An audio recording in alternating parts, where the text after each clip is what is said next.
Hello, Hi. Library Love Fest team. Hello. Hi, it's the Library Love Fest team. I'm Virginia Stanley, I'm Lady Mays. And I'm Grace Caternolo. and welcome to another episode of Writers to Watch.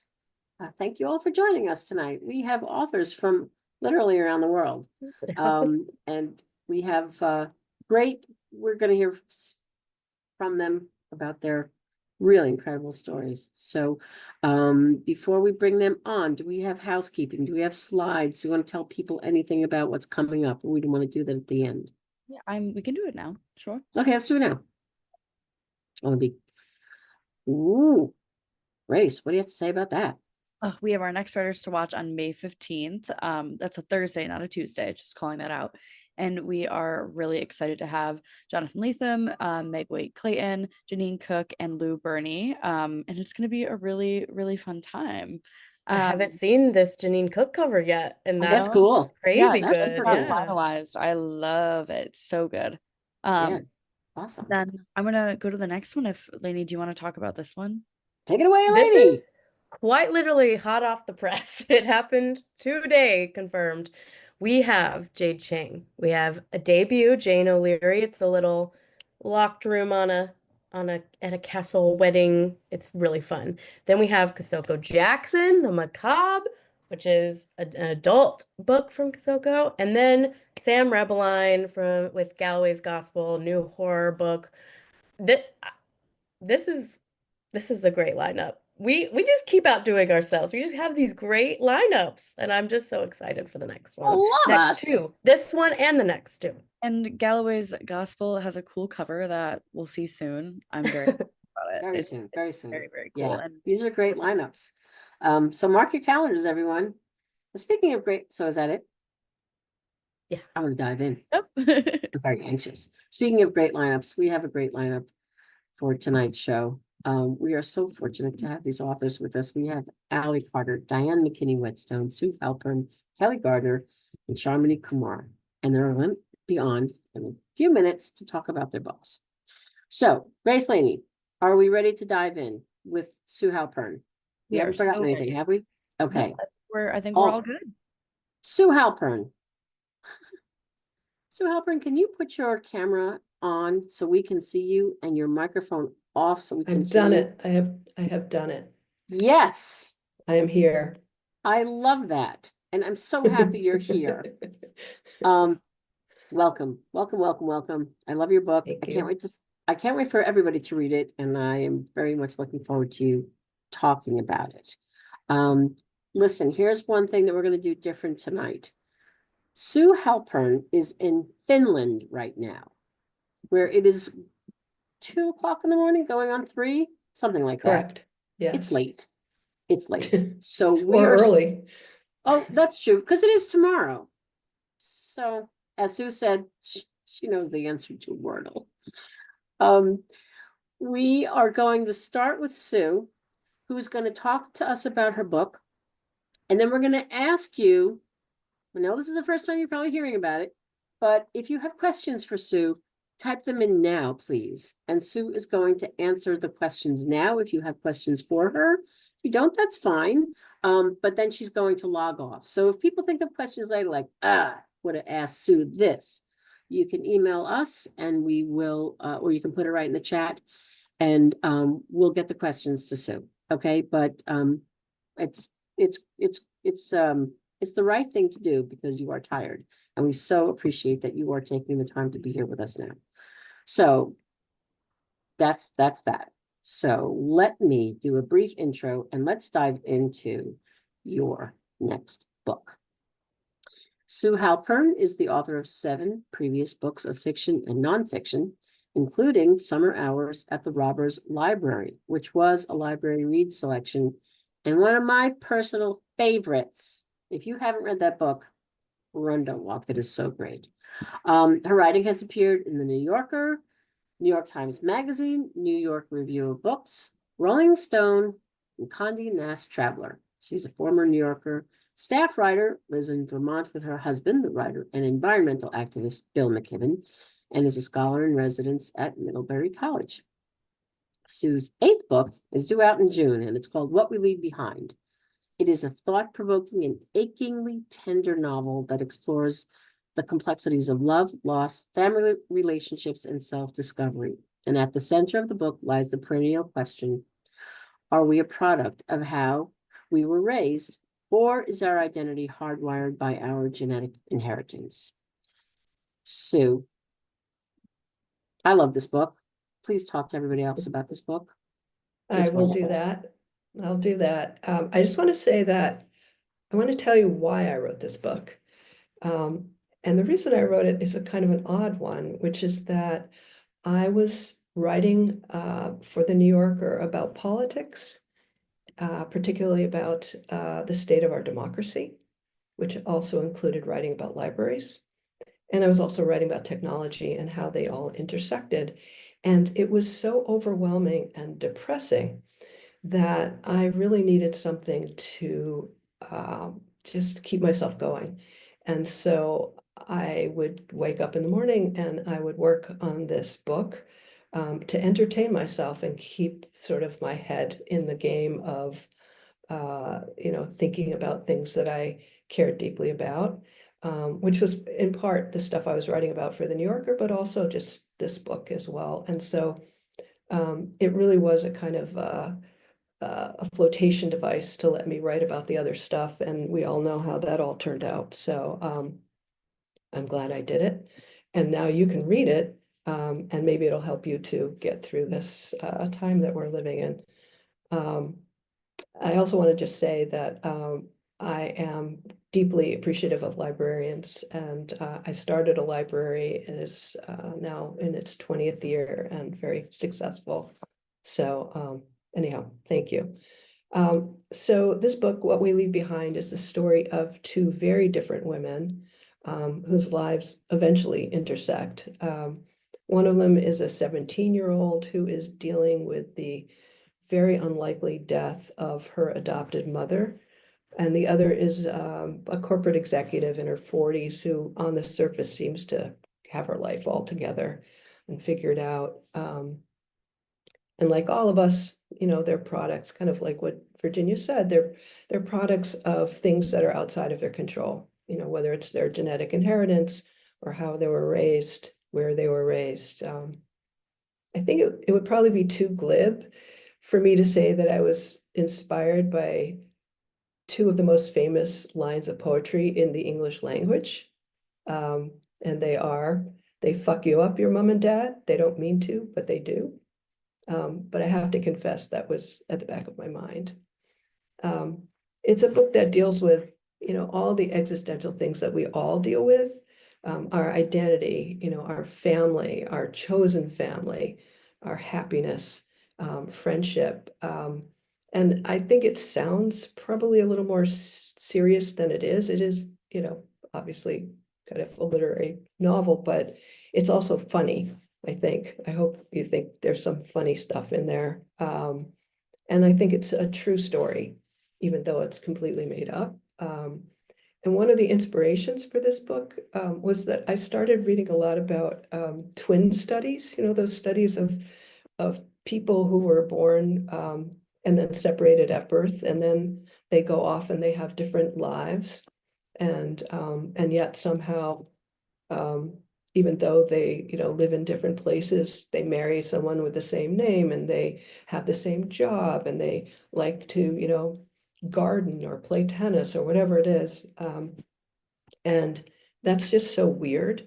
And it was the kind of the weirdness of that, that, how it's possible to be brought up in, completely different circumstances and yet sort of be the same person. I thought that was really kind of fascinating. And so I started thinking a lot about twins and adoption. And then I was talking to some friends of mine, two friends of mine who were both adopted, and neither one of them ever had any desire to meet their birth parents, which I thought was really unusual, because I thought if I had been adopted, that maybe just because I'm a reporter, I would just like want to go and figure it out, but they had no interest. And that really fascinated me. And so the main character in this book never wanted to know who her parents were, her birth parents were. And that ultimately comes back to haunt her, but in a way that I hope is kind of shocking. Yeah, and so basically I wrote a book that I wanted to read. And it really helped me, get through a lot of the other stuff that I was dealing with. Wow. Yeah, it is funny. I'm glad that you brought that up because I found myself, I love the characters, and I think that you have such a great ear for dialogue, Paul, I love that character, Paul. You have such wonderful, they have wonderful relationships with their friends, with the main character, Melanie, going off to checking out of school and running into people, meeting people for the first time, that those relationships, those conversations that she has. I don't know. I mean, there's really no good way to, it's like these parallel lives of these people, but this young girl who loses, and she says, I didn't lose my mother. I love that when you talk about that. Oh, I'm sorry you lost your mother. I didn't lose my mother. She was taken from me. It was an accident. It's just these wonderful, she doesn't shy away from anything. She's just so great. Anyway, there will never be enough time to fully describe what a joy and what a thoughtful story you've put together with these really, there's the Thanksgiving scene with Paul and Candace. Those characters are just, it all rings so true.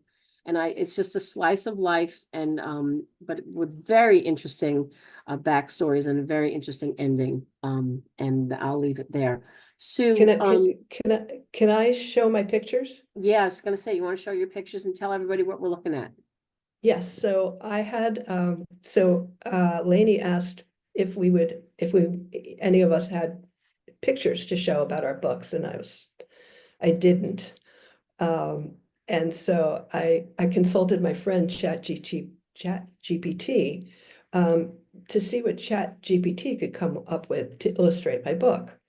And I just want you to understand that when everyone talks about, the dangers of AI, which are real, and how they're going to replace us, which they will in some manner, AI is really dumb. And I want you to look at these pictures and understand that you have less to worry about than you could possibly imagine. So anyhow, the first prompt I gave it was illustrate the conflict of nature versus nurture. And this is what it came up with. And it was just so random, like, okay, DNA, fine. It's a little unclear why there's a tree here. Or a cloud. It's kind of okay. But over here, this one, the picture with the little girl and the DNA coming out of her head and these little kids and these parents. And for some reason, there was a child and a man in a, kind of business attire and a raccoon. It was just so weird that it made me laugh, and I thought it was pretty funny. Anyhow, that's how ChatGPT understands that. Then I asked it two other things. The first is in the book, Melody lives on Cornell Drive, and she lives in a community that everyone has this expectation that the kids will go to Ivy League colleges. And so all the streets are named after Ivy League colleges. So I asked ChatGPT to make me a street map of this Westchester upscale suburb where, the aspirations were in the street names. And this is what it came up with. As you can tell, it spelled Dartmouth wrong. And for some reason, there are two parallel streets named Yale. It was a little unclear. And Princeton, it did not know how to spell boulevard or lane. So, when you're worried about ChatGPT taking over the rest of the world, just understand that it doesn't know how to spell Dartmouth. The next image is my absolute favorite. The prompt was about the company that this other character, Candace, works for. It's named DataStream. And the sort of myth about DataStream was that the name was come up with in the shower when this CEO was 15 years old. So I asked ChatGPT to make a man wearing a black fleece, kind of like a Patagonia fleece, with the DataStream logo in the corner. And the DataStream logo would be a shower head.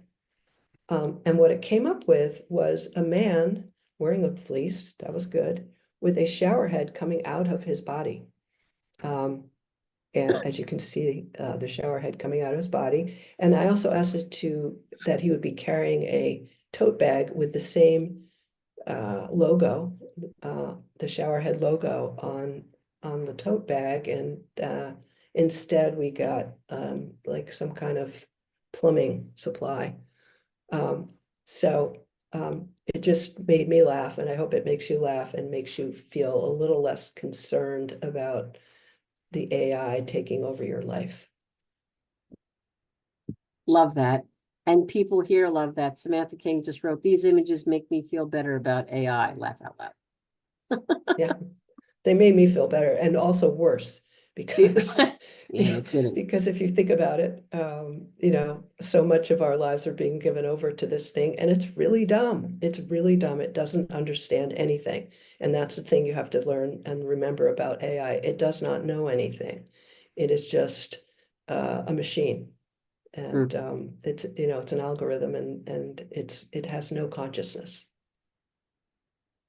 Yes. Anyhow, I hope you get to read the book and that you like it, obviously, and that it rings true for you.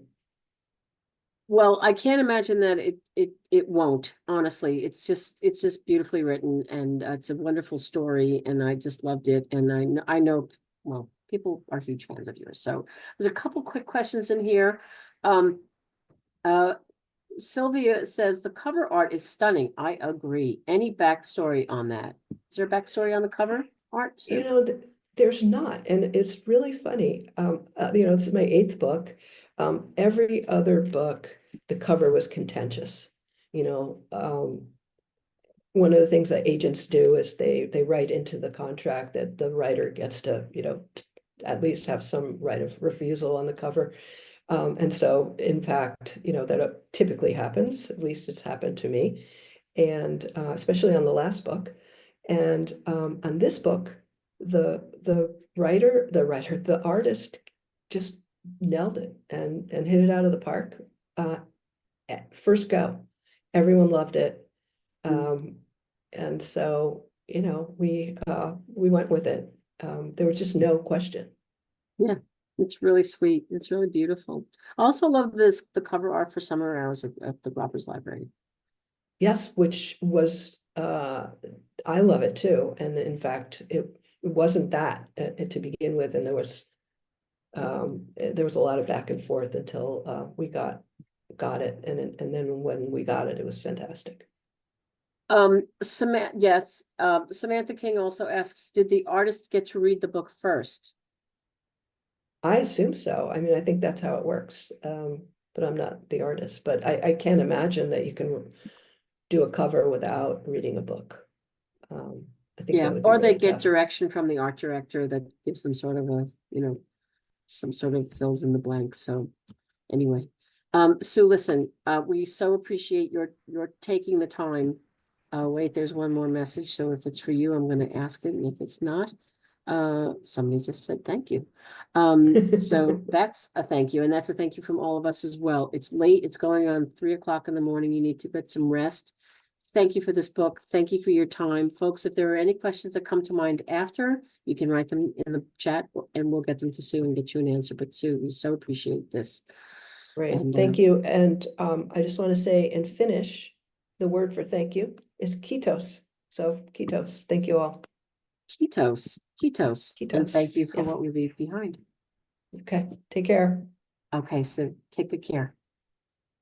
Good night. Everybody, we thought it would be funny if everybody just did this in their pajamas in bed. Wouldn't that have been so funny? Anyway, next up is Diane McKinney-Whetstone. Diane, are you there? I am here. Yes. Hello, Right. Tanya. Hi, Diane. It's good to see you. I haven't seen you since ALA Yes, and that 2 was years ago. that is one of my favorite outings. Absolutely. Yeah, it's great. It's such a great conference. Mhm. So I'm going to jump right in. It's 20 after 7, and we have authors to get to, and we have to hear about your stories. So here's my intro, Diane McKinney-Whetstone, and she's going to talk to us about her new book, Family Spirit. Diane McKinney-Whetstone is the author of the critically acclaimed novels Tumbling, Tempest Rising, Blues Dancing, Leaving Cecil Street, Trading Dreams at Midnight, Lazaretto, and Our Jen. She's the recipient of numerous awards, including the Black Caucus of the American Library Association's Literary Award for Fiction, which she won twice. She lives in Philadelphia with her husband. Her forthcoming novel, Family Spirit, is about this eccentric family named the Maces. They are a clan of clairvoyants whose gifts date back to the 1700s. Think Alice Hoffman's beloved magic series meets Gloria Naylor's classic supernatural novel, Mama Day, and you've got Family Spirit. Diane, tell us what you want folks to know about this wonderful book. Virginia, I'll say first that with this book, there's always a dichotomy between the work of writing, which is writing is work, and the joy of writing. But working on this book, the two just merged so perfectly. And I was swept up in ways that I have not been, I don't think, with any of my other novels. Just writing about this family's clairvoyance that they call the knowing, and they believe that at least one girl child in every generation has inherited this knowing gene. When I would write about their vibrant rituals and their ability to access the future, I mean, that's not a thing for me. I know nothing about that. So that it was, I could just let my imagination go. And, when I'm able to do that, that is my happy place. So I just, the characters captivated me, and the writing actually did merge work and joy. So I'm grateful to the characters and actually the narrative for this. The book, it takes place in Philadelphia, and as you says about a clairvoyant family, and they have issues, as if being clairvoyant isn't enough of its own issue. And a favorite daughter has been banned from the family because she broke a sacred vow, and she's returned to have a medical procedure, returned to Philadelphia. She can't go back to the house, the family home. She moves into the chaos of her brother's home. And his daughter, home from college, hasn't been able to get a degree in 6 years, who also has this knowing gene. But her mother is not having it. Her mother has married into this family, young woman, Ayana, and her mother's like, no, there's no way you can see into the future. You're not like those weird people, with a couple of words I won't say. And so Ayana lies to her mother and pretends that she doesn't see into the future. She also lies to the Maces. As much as she loves them and participates in their rituals, as being, because her mother says this. And then she lies to herself about her relationship with a man who helps her get through the manic states that happen to her after she experiences a knowing. But then she has a horrific vision and needs to decide whether or not to enlist Lil, which would then just create even larger schisms in the family. And in the meantime, she discovers this shocking breach that separated Lil from all of them. Meanwhile, there's always a meanwhile in fiction, right? Meanwhile, there is Nona, who is the woman writing the book. And I started with Nona. She was just going to kind of introduce the characters, but then she kept wanting to come back. So then there's also the writer's drama as she is constructing this novel. And she falls in love with the Maces and actually leans on their power to help her through her own personal challenges. so that it's the story of the Maces. It's the story of the woman writing the story of the Maces. And it was just a joyful venture for me. Wow. That is such a great way to wrap that up, because there's so much in this book as well. And I love Nona. I love her. She's so sassy when she's writing Mhm. that book. She's telling her inside voice to be quiet. Right, right, You right. know, it's great. And yes, it's heartbreaking too when Ayana doesn't want to accept that she's got this gift, and she says, "Did I do anything wrong?" And you know, when the car that crashes into the store, and no, she saw it, then she didn't see it, and oh, it's just heartbreaking. And all of this happens right in the very beginning, so you're just taken in right away. Sure. And I can see her face. She's so sweet, and it's so Mhm. sad, but it's like it's what she knows. It's what's happening to her, and then to have to deny it is really something. It's really, and then there's this whole subplot which we can get into after we talk to the other authors. But the whole setting of Philadelphia and this row house, and how this other story is going on about gentrification, and the fact that this house is believed to be on sacred ground, and now these developers are coming along, and that's a whole story. So it's really so rich with so much going on in those characters. Yeah, I just loved it. I just loved it. So thank you for writing it. Mhm, It's mhm. it feels a bit of a departure, Diane. It is. I mean, and it's just, I went with it. I just absolutely, I said, what the heck? I'm going for this. I know nothing about what it's like to be clairvoyant, even though I convinced my children that I could predict the future beyond that. And so it really was just this experience of letting my imagination just run wild, as it Mm. were. Yeah, But even still having just the grounding of the story and of the family, and the themes of obligation versus freedom, and with Ayana, her mother, wanting her mother yeah, to like see her and I see her know. for who she was, and what she was, Yeah. and just that whole struggle of loyalty. And so the themes grounded me, and then their clairvoyance just allowed me to fly. Mhm. Oh, I love that. I love that. There's a little bit of Nana going in there. Yeah, Yes. yeah, that's cool. Mhm. All right, Diane, thank you for that. Now we'll be back with questions, so everybody have your questions ready for Diane. And we're going to go on to the next author. Yes, I am very excited to welcome Allie Carter. Yes, you're Right. muted though. There we go. Yeah, here I am.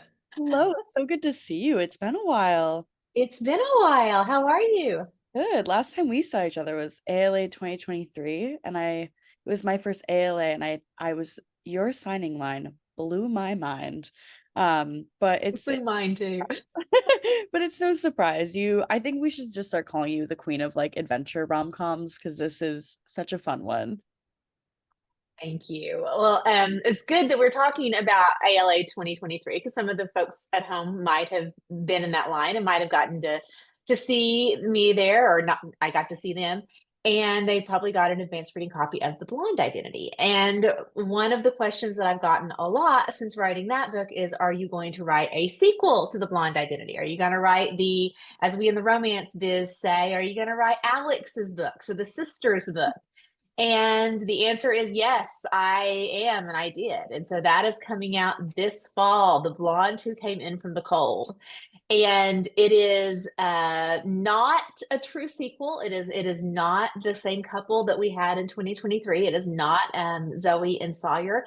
It is Zoe's identical twin sister, Alex, who Alex and Zoe are identical twins, but they are very, very different. So it was very interesting to hear what they were saying earlier about twins, and nature versus nurture. And I think that this is really sort of my love letter to that, because people who have read The Blonde Identity know that Zoe, the heroine of Blonde Identity, was actually born with a bad heart.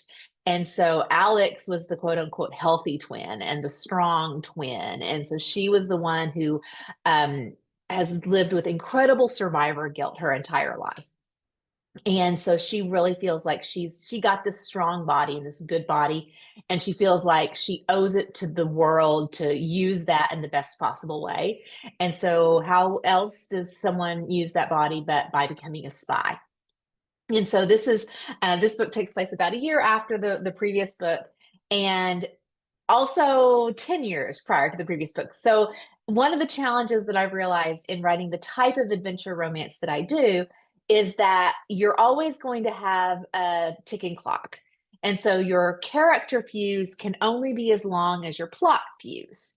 And because you can't have these people who are like, okay, we're on the run from the bad guys, and we're on the run for 72 hours and then that's over with. But we spend the next, year and a half falling in love. Like, no, that's not how the pacing of a novel works. And so I was like, I'm never going to get to have like a slow burn romance or a romance, with people who have a lot of history.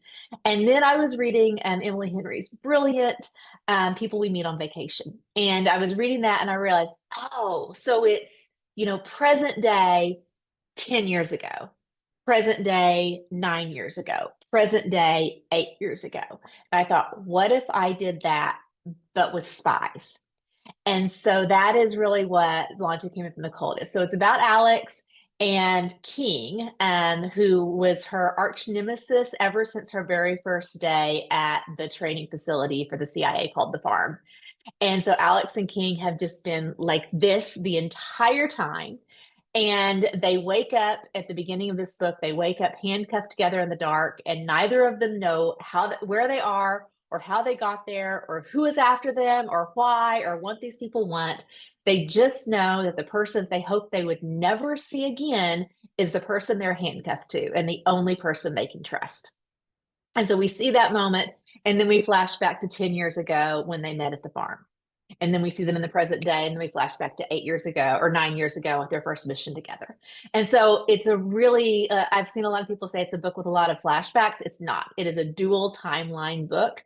And so you could cut it up and lay it out in chronological order, but I just think the story unfolds a little better this way. It's a little more fun for me. And so that's what it's about. It's really about people who perception is not necessarily reality, which is always something I like playing with when you're talking about spies, because spies are by their very nature people who have a lot of different identities. They have a lot of, I'm going to be one person with you and a different person with somebody else and a different person with somebody else. And it was fun when I wrote YA to play with that, because I think that all teenage girls go through that. They're the person, I have two nieces, and they have, one sort of set of personality quirks when they're with their friends from school, and a different set of personality quirks when they're with their cousins. And, they just they're always them, but they have different inside jokes and a little different, attitude. And so spies are just that, but to the, a millionth degree.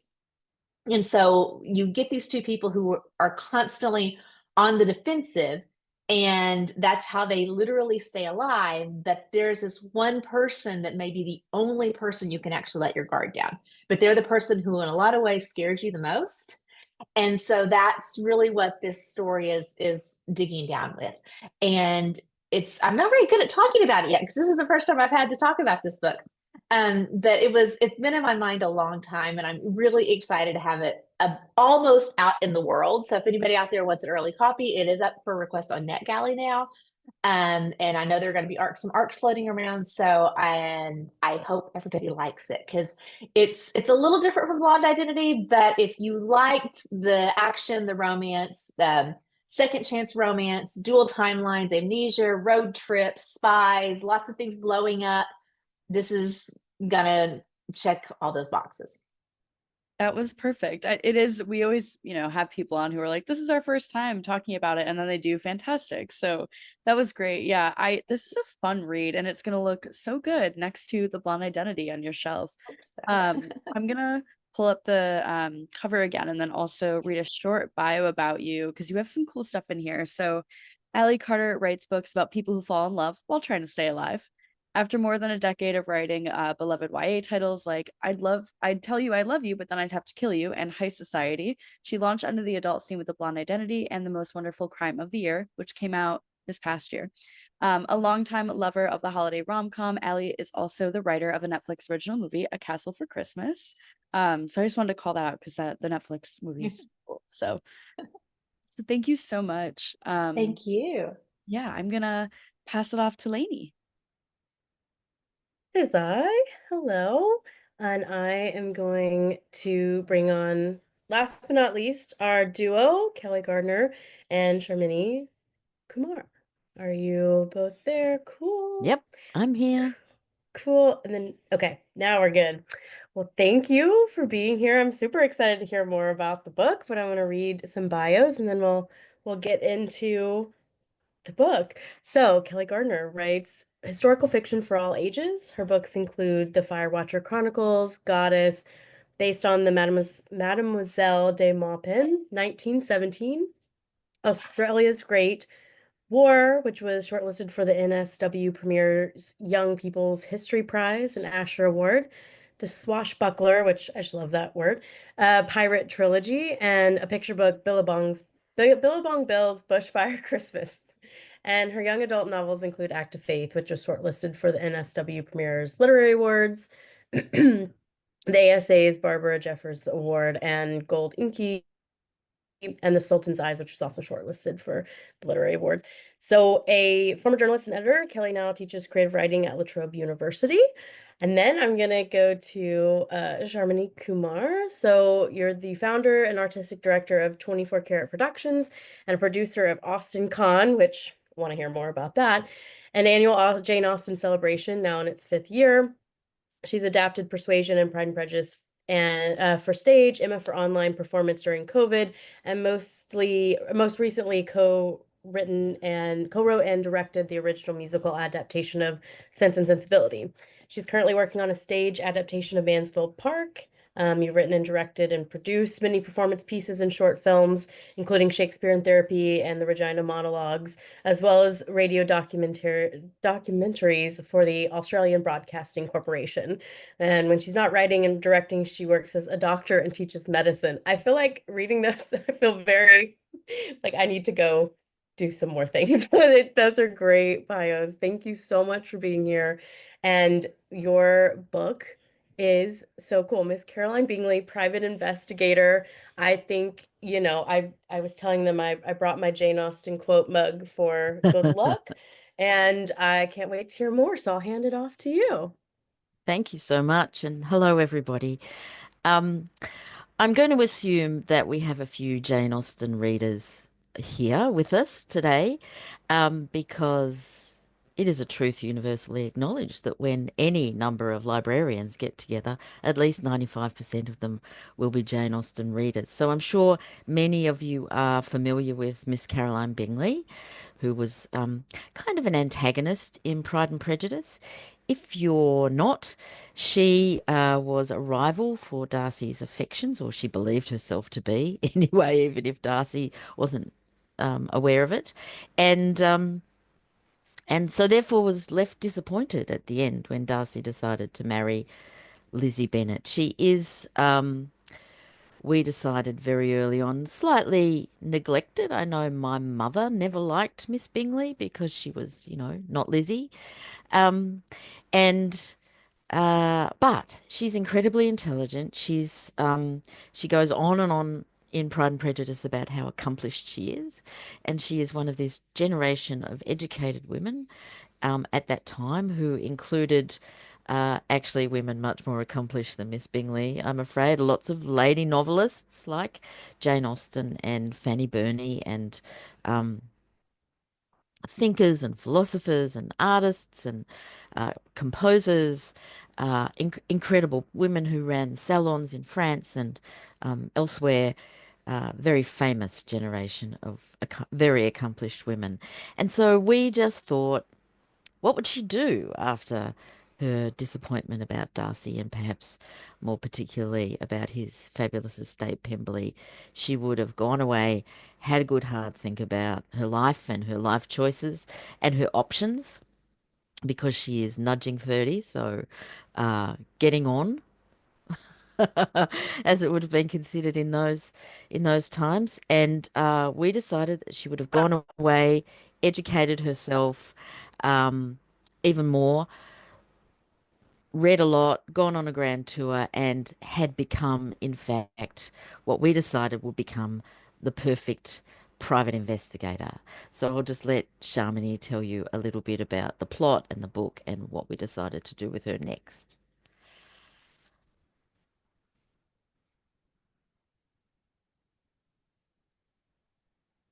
Oh, is it Uh-oh, freezing? We Sharmini's investigate things and we frozen. had to figure out. Yeah. Is that better? Start Yes. again. Okay. Okay. So it starts when she and Georgiana, who have become closer after the end of Pride and Prejudice, as Austen tells us, Georgiana's maid runs away. And Georgiana is beside herself about this and runs off to London after her. And Caroline follows both of them to try and stop there being any scandal about Georgiana. And then that leads to one thing leads to another, and then there's murders, and then there's having to chase around London after various people and work out what's going on. Adventures, hijinks, carriage chases. How do I say more without giving away plot? I don't know. She goes to places in London that she's never been before. Neither of them That's have right. been before. Yes, And yes. they see a side of the Regency London that many of us, or Regency England that many of us are familiar with. They see a side that we don't see so often. Yeah, yeah.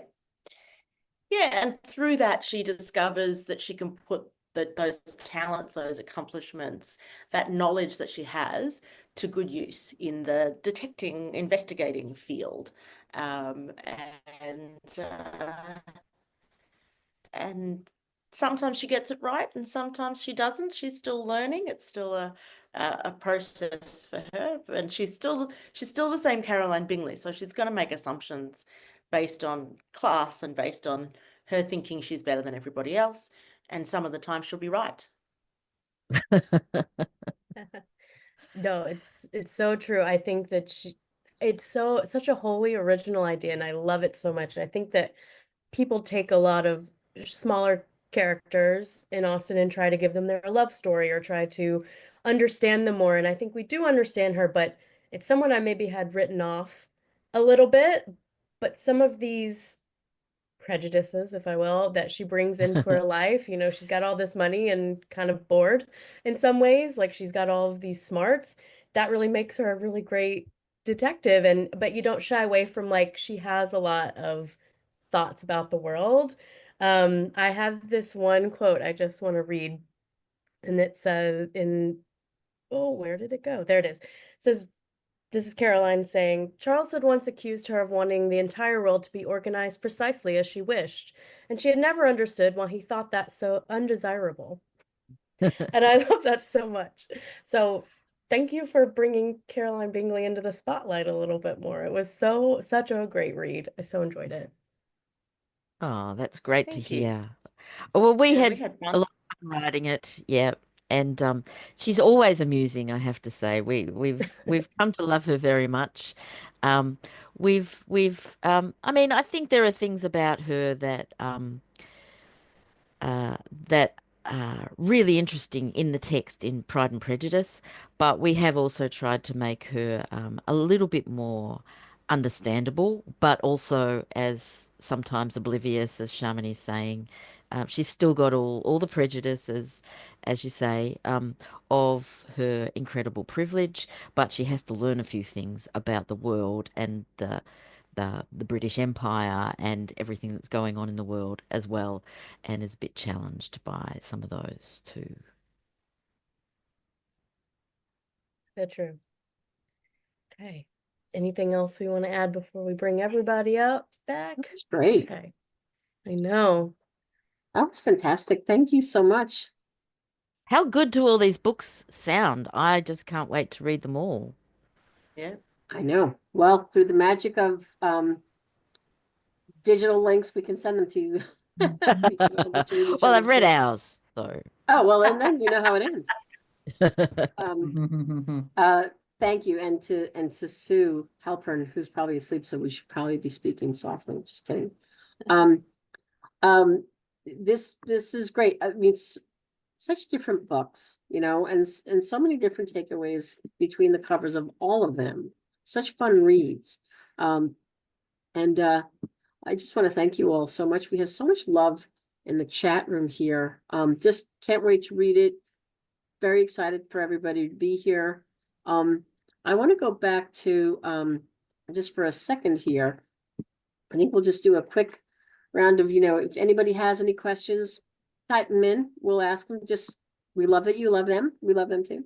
I wanted to read this quote for Sue Halpern's book, What We Leave Behind, which really is such an extraordinary story.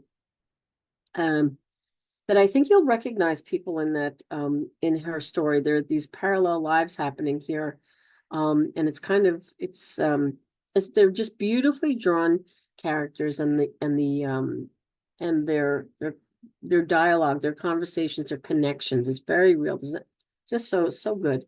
Alison Bechtel, the author of Fun Home, she wrote of this book, of Sue Halpern's book, whether they're related by blood, law, or the more contingent bond of friendship, Halpern's beguiling, prickly characters achieve small but indisputable measures of grace as they reckon with their families of origin, with superb plotting and raucous wit added to the mix. What We Leave Behind is a deliciously absorbing read. So I wanted to read that before. I'm glad I have time to read it now, because that's Alison Bechtel. And boy, oh boy, if you never read Fun Home, read that. It was a wonderful show too. Family, you know, and that's what this is. It's a family, chosen family, the family we're born into, and in the case of the character Melody, adopted, and then trying to grappling with, you know, does she go back and figure out what who her birth mother was and father. So anyway, let's see, I'm looking for questions and just more love. Everybody's just loving this conversation. And Diane, we have time, so I would like to go back to talk a little bit about what we mentioned before about gentrification in Philadelphia and what's happening there with the house in this the row house that the family lives in. Can you talk about that a little bit? What's happening there? What's just sort of that sub story? I absolutely can. It is a, you know, the area is being gentrified, and this family feels as though this house is on sacred ground for them.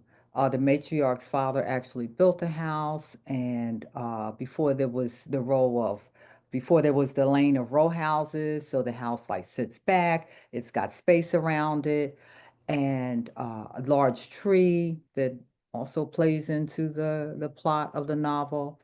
But now new people are coming in, and that they were initially tolerated by their neighbors, but the newer residents view them as just too different, you know, too otherized, and they start with all of the microaggressions to get them off of the block. And you know, it's going to affect their property values, and the developers have bigger plans for this space that they now occupy. And I mean that certainly that's the, you know, gentrification is happening in Philly and in all cities.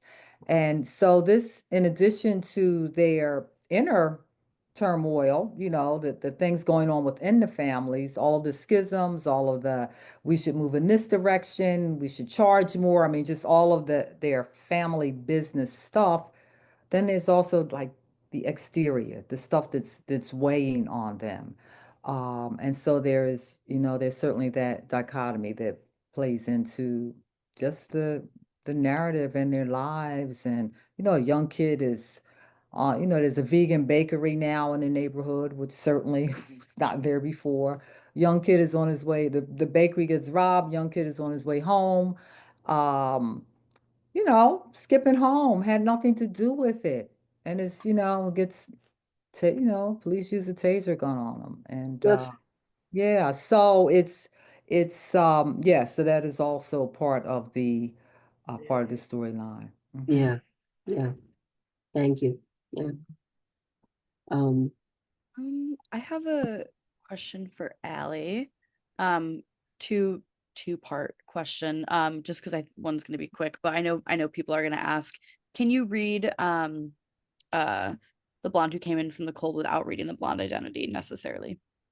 Yes. Okay. I was very concerned about that and very conscious. In fact, I have a friend who is a relatively new friend, and I said who has not read Blonde Identity, and so I sent it to her, and I said you need to read this before. Read number 2 before you read number 1 and tell me if it works.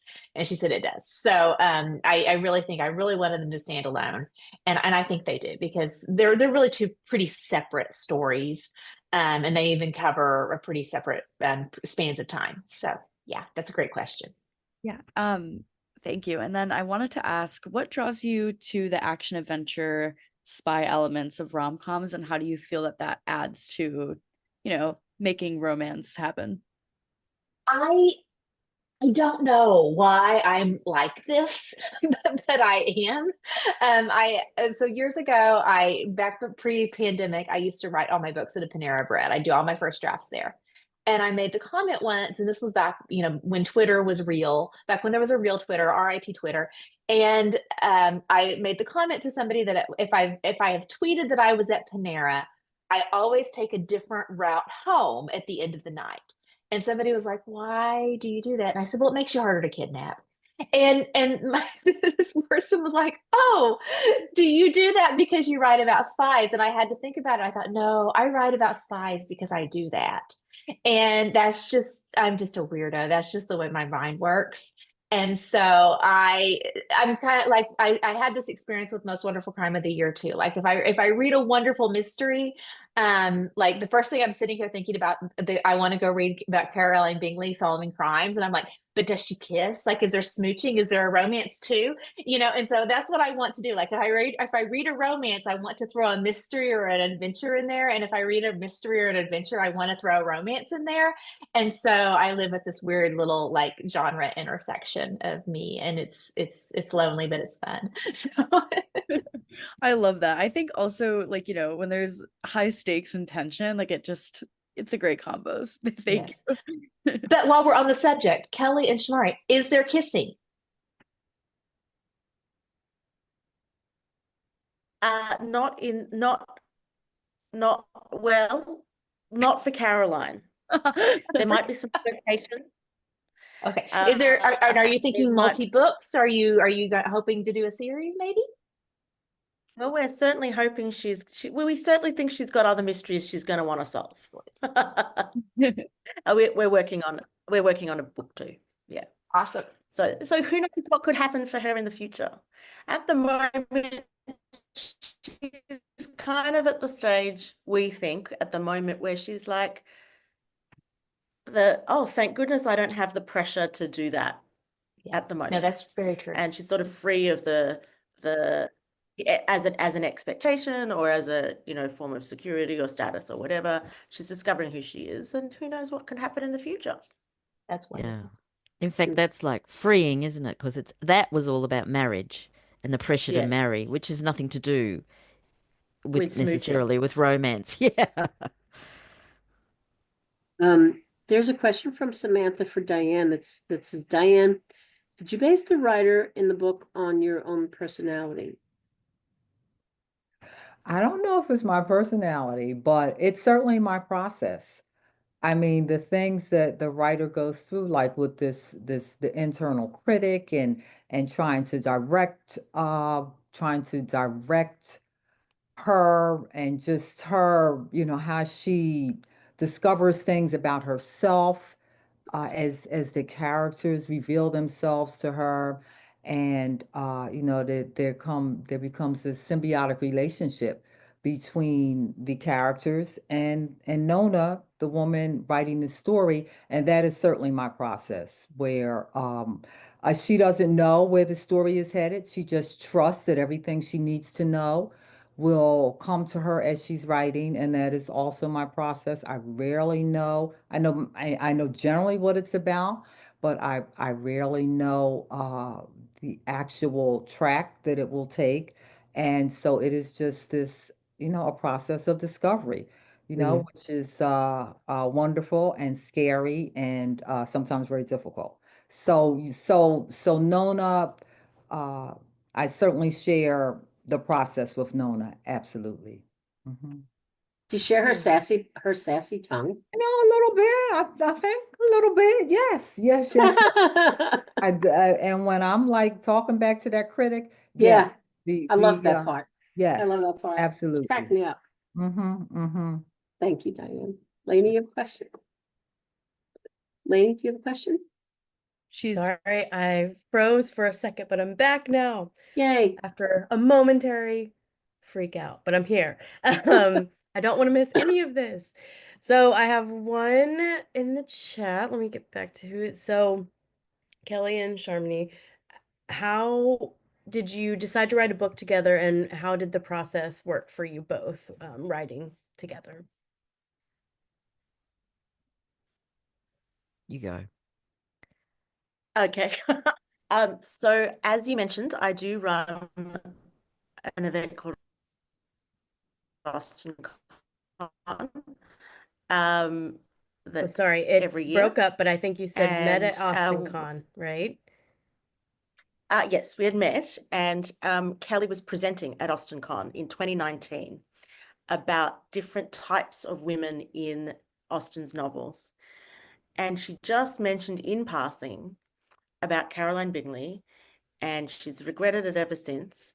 She said, wouldn't she make a fabulous detective? And some upstart at the back of the room goes, I'm on it. And so I kind of jumped in there straight away. But after she finished the talk, and I went up to her afterwards and said, "Look, this is your idea. I was just joking. You have it." And Kelly very generously said, "Look, I've got all these other books I'm working on. You may as well do it." And I hadn't written a novel at that point, so I sort of started, and then, well, you say the next bit, Kelly. And then I deeply regretted my life choices, and Miss Bingley would not let me go. And I kept every so often I'd message Sharmini and say, "How are you going with Miss Bingley?" And she'd say, "Oh, good, thanks." And I'd go, "Damn it." And I Um, was lying. I was completely lying. No, you weren't. You were doing lots of, so Shamini did, the initial plotting, and she invented all these new characters that are not Austen characters, and she'd written a couple of chapters.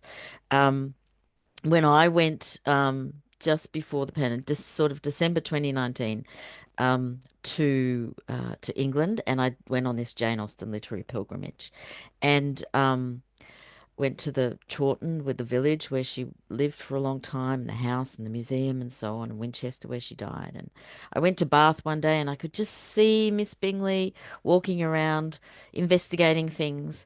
And I went to the Roman baths as a tourist, and there, also as a tourist, just standing there, was Anna Chancellor, whose photo you saw earlier, who played Miss Bingley in the BBC series. Hmm. And I just took that as a sign. I don't know a sign from where. Maybe a From sign from Jane. Miss Austen. Yeah. Um, and so I charged back to my Airbnb and messaged Sharmini and said, "Do you want some help with that?" And she said, "Oh yeah."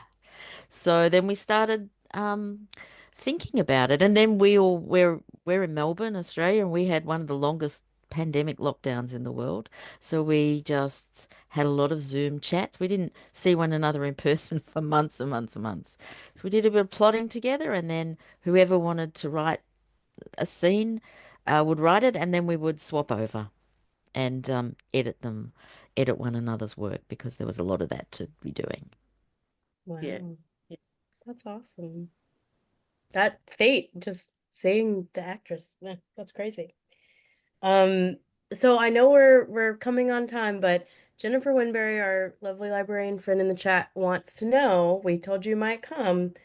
What are you all reading? So I thought we could do a little lightning round, and If you want to go first, jump in, or otherwise, I'll call on you. But Jump in first and say I will be putting these in a catalog. So if you could say the titles clearly, I would be very appreciative. I'm always typing like crazy during this. So thank you. yeah. I took your advice and I wrote it down a while ago because I knew I would go totally blank if when I got this question. I just got an advanced reading copy. I'm super excited. I haven't dug in yet, but I can't wait. The Game is Afoot by Elise Bryant. It is the follow-up to Elementary, which was her elementary school set. It's like Murder in the PTA. And so I'm going to be digging into that. I'm also excited about, I have an advanced reading copy of The Thrashers by Julie Soto, which is her YA thriller debut. So if you like an adult mystery or a YA thriller, those are two good ones that are coming down the pike. Okay. I have been writing, and so I have not been reading, and I have like stacks of to read. But first up is James McBride, The Heaven and Earth grocery store. You see, I'm behind, but that's first up, and after that, of course, Percival Everett's James. Hmm. Mhm. And I've just been reading, I've got an advanced copy of Alison Goodman's The Ladies The Ladies' Road Guide to Utter Ruin, which is also a Regency adventure rom-com. And it's the sequel to The Benevolent Society of Ill-Mannered Ladies. So I'm not sure when it comes out in the US. I think maybe a couple of months.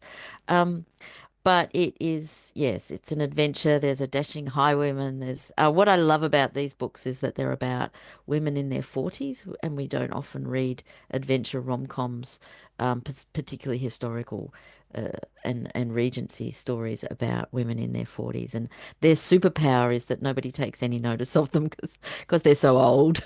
I think they're spring chickens, but other people think they're old, and they are unmarried. And so, but there is a fair bit of romance in there, so I don't think they're going to stay unmarried for long.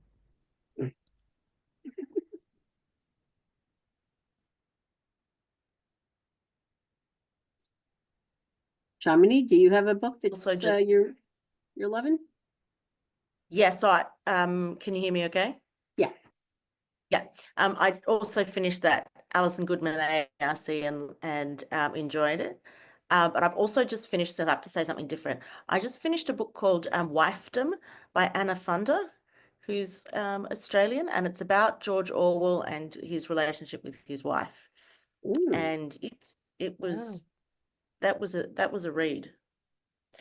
Bit intense, but it was Wow. a good one. Okay. Grace, did you put them all in a catalog? Yeah, I think I got them all. That was Nice. 6 books, right? Yeah. Yeah. You know what's really cool, in addition to learning about what you're reading, there's something about like Allie, the way you know, the way you sort of very cohesively book talk. It's wonderful. It's like, this is why you should read this. This is what it's about. I just love that. I love I don't know. I just think they're just a wonderful little shelf talk. You're shelf talkers in 3D. Now, did we get to everybody? We don't know what Sue read and is reading, but who knows? Who knows? Let's call her up and find out. No, let's leave her alone. I don't know. Do we have anything else? If we don't, I think if we're wrapping up, it's 8:05. We did well. We did real well. This was great. It's just thank you all so much for taking the time to talk to us about your forthcoming books. And Ellie, like as Grace said, so many times people say, I've not talked about my book yet. And I find that fascinating because it's exciting for us to hear from you and what you all have to say. Just what comes from the heart about your book says everything that we need to know about your book, to go out there and pick it up, download it, get the eGalley and start reading. They're all so different, which I love about tonight. They're all very different books and just exciting reads. So we have Sue Halpern, What We Leave Behind, goes on sale June 24th. And Kelly Gardiner And Sharmini Kumar's Miss Caroline Bingley goes on sale July 8th. Allie Carter's book, The Blonde Who Came In From the Cold, August 5th. And Diane McKinney-Whetstone, Family Spirit, on sale August 12th. And we thank you all again so much for tonight. This was special. This was really special. And we know that everybody here is from all ports in the storm tonight, boys. So it means a lot that you did this for librarians, and they appreciate it, and so do we. So thank you all so much. And take care of yourselves and be well. Thank you. Thank you. Thank And you. Thank you all. Thank And it's you. wonderful being with you all. Absolutely. it Yeah. certainly is. And just a little message of love and solidarity to librarians. Mhm. Mm-hmm. For sure. For sure. We hear that. All right then. If there's nothing else, we'll give you back your night and bid you adieu and thank you again. And goodbye, everybody, and thank you so much for you. watching. And we'll see you next time. See you next month. Bye. Bye, Thank you, all. librarians. Take good Thank you, care. Harper team. Mm. Thank you. Bye-bye.